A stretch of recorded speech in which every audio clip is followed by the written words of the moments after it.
आप त्रिलोक में सबसे सुंदर युवक हैं। मैं आपसे विवाह करने आई हूँ।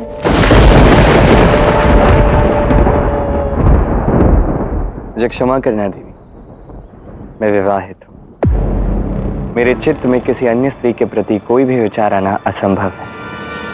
मैं तन से, मन से और आत्मा से पूर्णतः अपनी पत्नी सीता को समर्पित हूँ। मैं आपको अभी उससे मिलवाता हूँ। सीते, तनिक बाहर आना।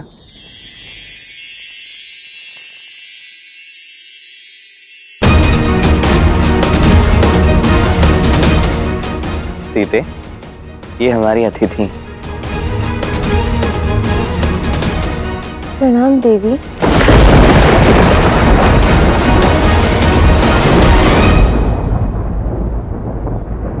यदि आप विवाहित हैं, तो अपने भाई से कहिए कि इसी क्षण मुझसे विवाह करें।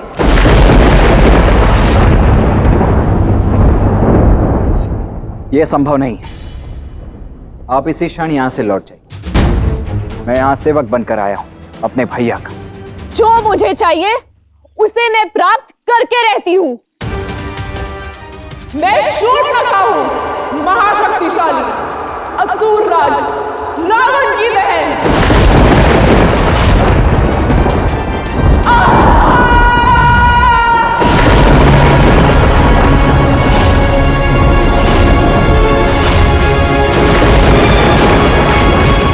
मेरा कहना नहीं मानोगे तो इसी क्षण मैं इस स्त्री का अंत कर दूंगी।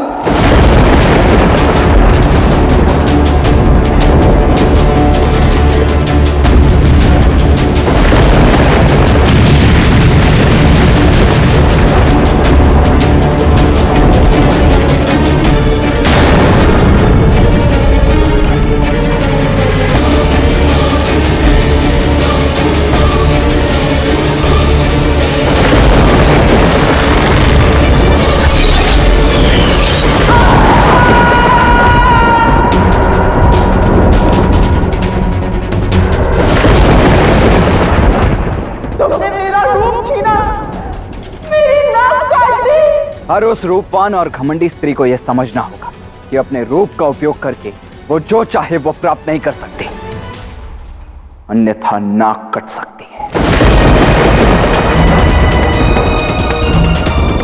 जो अकारण किसी के प्राण हरने का प्रयास करे, उसका मान भी जा सकता है। तुम्हारे इस दुस्साहस का प्रतिकार मैं लेकर रहूंगी। छोड़ूंगी नहीं मैं तुम तीनों को।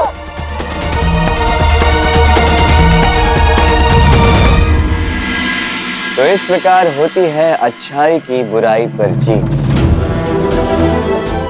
यदि आप शुद्ध मन से कर्म करोगे तो माँ दुर्गा कभी आपकी नाक नहीं कटने देगी, कभी आपके मान को ठेस नहीं पहुंचने देगी। अब मुझे पूर्णतः विश्वास हो गया है कि लोग अवश्य आएंगे। ये बात। चलो सब, हम लोग अपना कर्म करते हैं।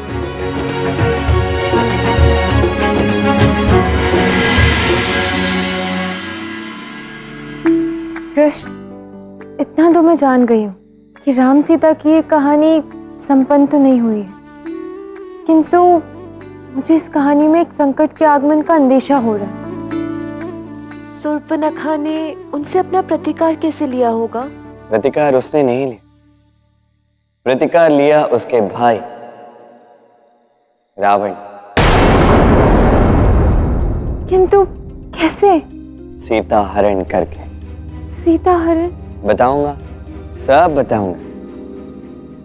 अभी के लिए समय हो गया है चमत्कार का। कैसा चमत्कार दिखाओगे? कैसा चमत्कार, ये तो मेरे सहायक का ही निर्णय होगा। अब वो इसी चमत्कार के प्रबंध में लगे हुए हैं।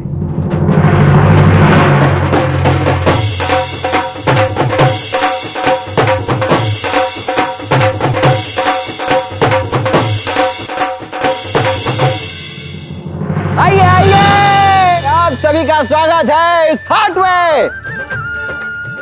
यही है वो हाट जहां होगा चमत्कार विराट।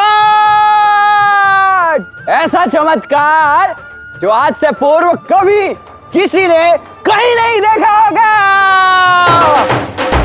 इतने सारे लोग आ गए। अरे ये तो कुछ भी नहीं है। एक बार हमें अपना चमत्कार कर लेने दो, उसके पश्चात देखना जैसे मैंने कहा था 108 गांव के लोग यहाँ पधारेंगे।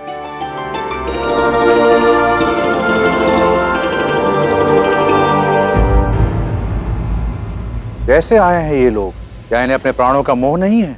हमने हर एक गांव में जाकर लोगों को भयभीत किया था क्रूर जी, किंतु वो कृष्ण के भाई बलराम ने समस्त स्थलों पे जाकर ये कहा कि यहाँ एक बहुत बड़ा चमत्कार होने वाला है, इसीलिए ये भयभीत हुए लोग आज यहाँ ये चमत्कार देखने आए हैं।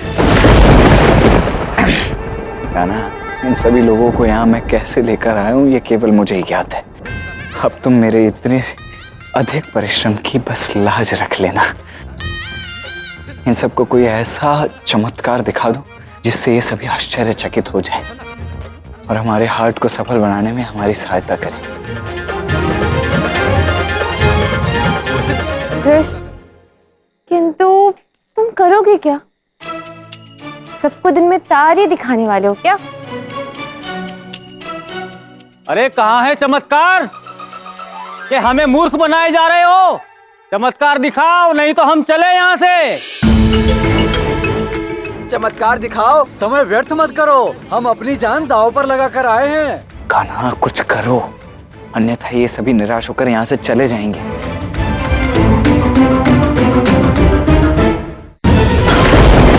कंस चेतावनी के विरुद्ध जाकर जो जो उस हाथ में गया है उसमें से हर कोई भस्म होगा, अंत होगा सबका।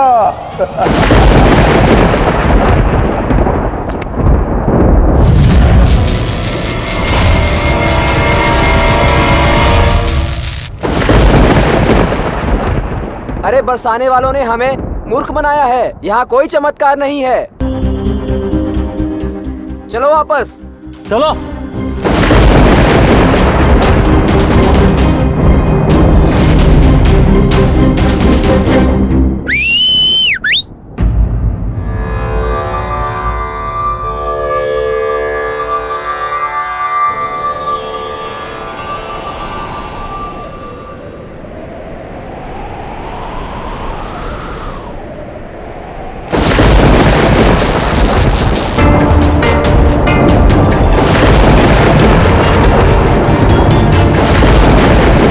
अरे ये चमत्कार है या मृत्यु है? इतनी सारी बिजलियां।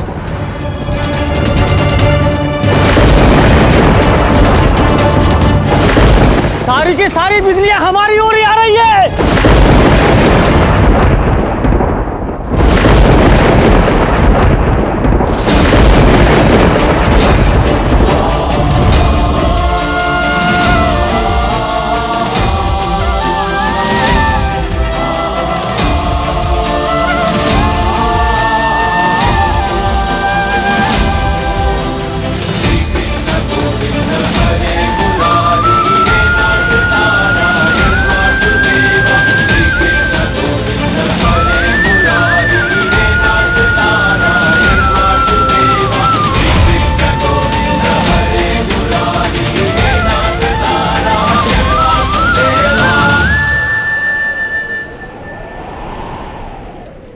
सच कृष्ण, तुमने तो सच में दिन में तारे दिखा दिए।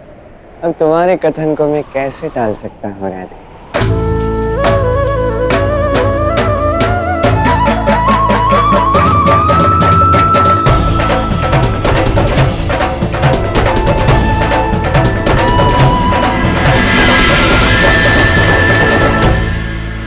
अद्भुत, ऐसा चमत्कार तो जीवन में पहली बार देखा है।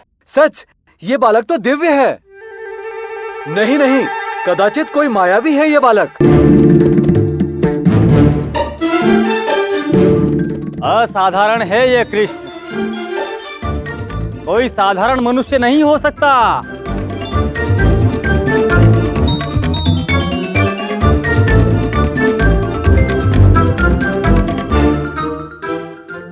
कान्हा, ये सब क्या कह रहे हैं?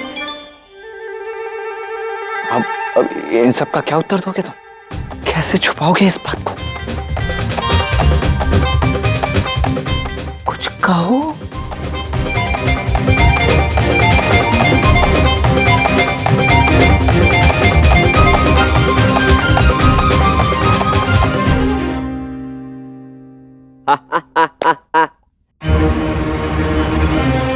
क्या उपहास करते हो आप सब भी ना? कुछ भी सोच रहे हैं आप? अरे ये सब मेरे बस की बात थोड़ी है।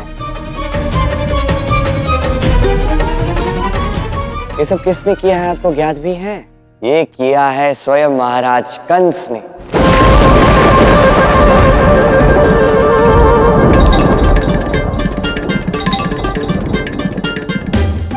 अरे वही तो महान है, वही तो ये सब कर सकते हैं। हम सब कहाँ कर सकते हैं ये सब? इतने महान है आप जानते हैं, केवल इसके लिए उन्होंने इंद्रदेव का आवाहन किया ताकि आप सबका मनोरंजन हो जाए। उन्हें ज्ञात था ना कि इतने सारे लोग आने वाले हैं। हाँ, उन्हें सब ज्ञात होता है। वो जानते हैं कि 108 गांव के लोग यहाँ पे आने वाले हैं, इसलिए महाराज कंस ने ये सब किया है। अरे आप हो कि मैं साधारण सा ग्वाला हूँ, मैं कैसे कर सकता हूँ?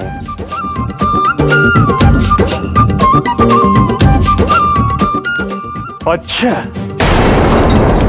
कि तो हमें तो ऐसा नहीं लगता कि ये महाराज कंस की इच्छा है। हाँ हाँ, हमने भी सुना है कि महाराज इस हाट के विरुद्ध हैं। यशोदा मैया, राधा, छुटकी, क्या हुआ? इतनी घबराई हुई क्यों है? माँ दुर्गा की पूजा के लिए नवीन पुष्प नहीं है, ये पूजा असंभव है।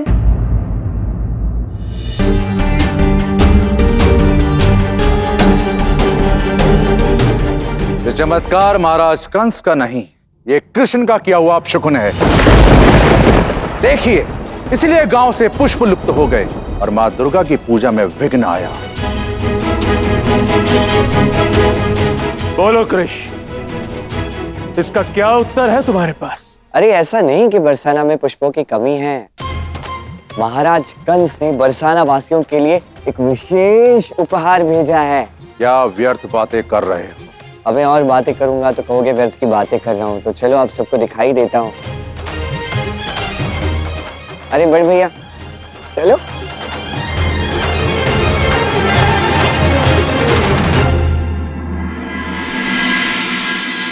आइए आइए सभी आइए।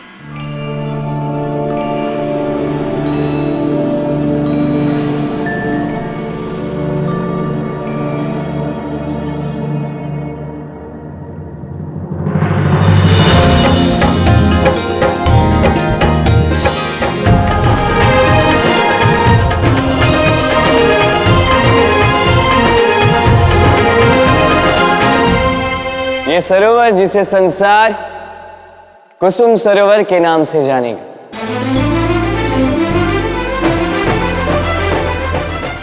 आज से मैं तुम्हें कुसुम भी बुलाऊंगा राधा।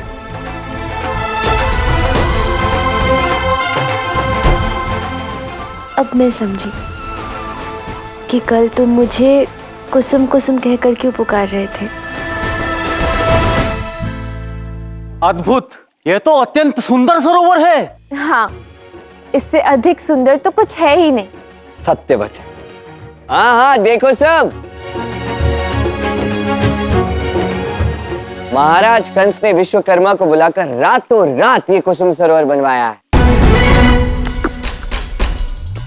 किसके लिए बनवाया? आप सबके लिए बनवाया, अतिथियों के लिए बनवाया, ताकि जब आप सब आए तो आप सबको शुद्ध जल मिल सके, ताकि जब माँ दुर्गा की पूजा हो तो फूलों की कमी ना हो। और आप पता नहीं क्या क्या बोले जा रहे थे, ये दिव्य बालक है, मनुष्य नहीं है, नारायण का अवतार है, पता नहीं क्या क्या बोल रहे हो। अब मैं साधारण सा ग्वाला ये कार्य कर सकता हूँ? कदापि नहीं, ये काम तो महाराज कंस का ही हो सकता है।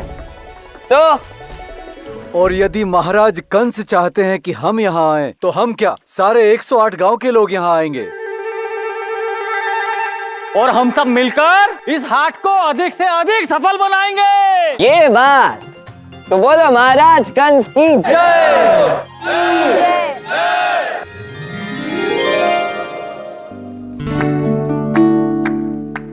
क्षण प्रतिक्षण मेरा मन अधीर हो रहा है कि ये कृष्ण है कौन। मुझे शीघ्र अतिशीघ्र उसकी 7वीं कहानी सुननी होगी। कृष्ण को जानना ही होगा।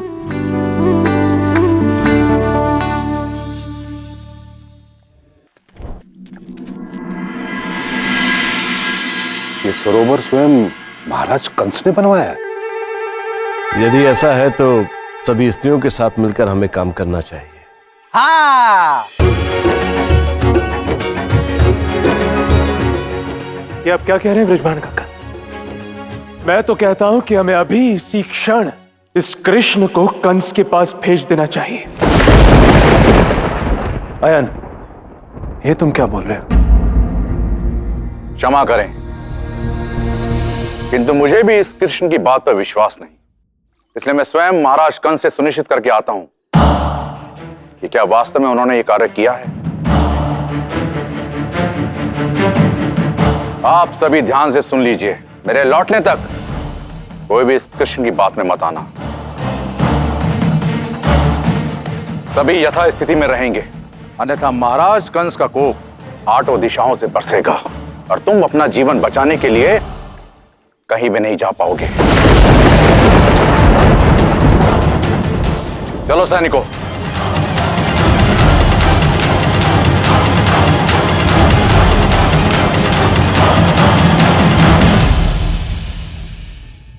ये स्मरण रखिए कि आज सप्तमी है। काल रात्रि देवी की रात्रि, उनकी पूजा तो होनी चाहिए। क्यों?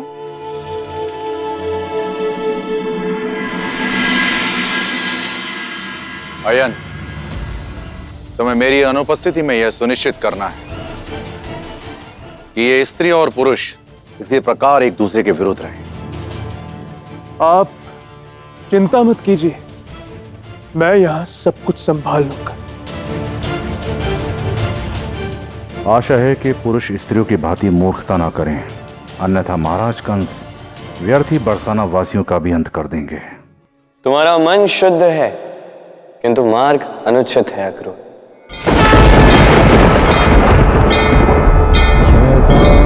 यदा हि धर्मस्य ग्लानिर्भवति भारत अभ्युत्थानम् अधर्मस्य तदात्मानं सृजाम्यहम्। कृष्ण, क्यों तुम मुझे मेरे धर्म और कर्तव्य के मार्ग से दूर करके अपने मार्ग की ओर लाने को आतुर हो? नहीं अक्रूर, मैं आपको अपने मार्ग पर नहीं, पुण्य के मार्ग पर ले जाने के लिए आतुर हूं। मैं आपको कर्तव्य से दूर नहीं, कर्तव्य के समीप ले जा रहा हूं। इतना तो मैं भी समझ चुका हूं कि तुम कोई साधारण बालक नहीं, दिव्य, संभवतः तुम ही महाराज कंस के काल भी हो। मेरी दिव्यता का आभास तुम्हें हो गया। मैं कंस का काल हूं, ये तुम समझ चुके हो, किंतु मेरा एक और सत्य है जो तुम्हारे लिए जान अनिवार्य है अक्रूर, और वो ये कि मैं तुम्हारा मार्गदर्शक हूं।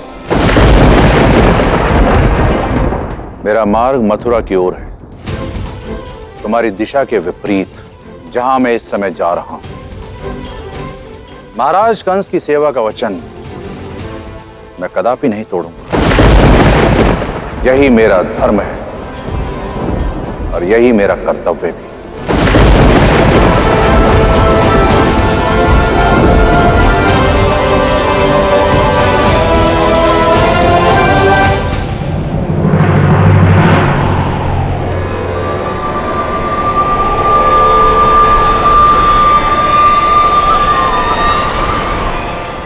परिवर्तन की हवा ये दर्शाती है कि सब कुछ सदा सदा के लिए बदलने वाला है, किंतु मेरा इस बरसाना की वायु से संबंध ये अनंत तक होगा, क्योंकि इस वायु में राधा की सुगंध है।